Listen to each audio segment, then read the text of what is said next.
në zyrën e parë të shtetit, si Ministër Kulture deri më sot, kam bërë gjithnjë sa kam mundur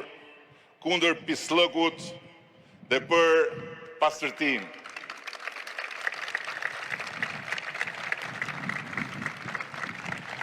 Shumë prej atyre që janë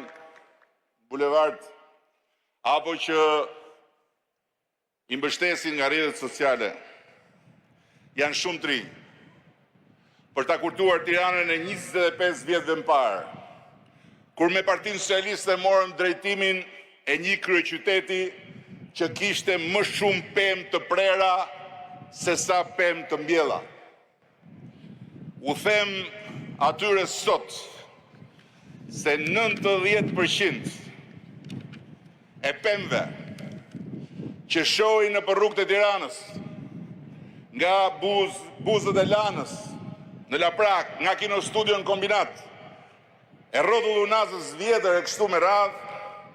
i kemi mbjellë së bashku me disa tjerë që janë këtu, në kohën kur si kryetar bashkie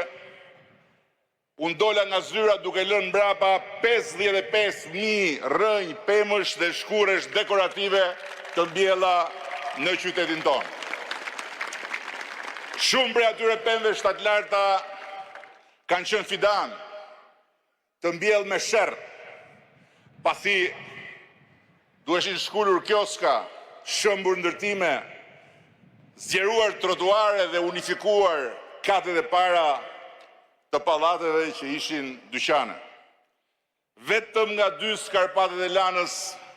janë hequr 123.000 ton beton.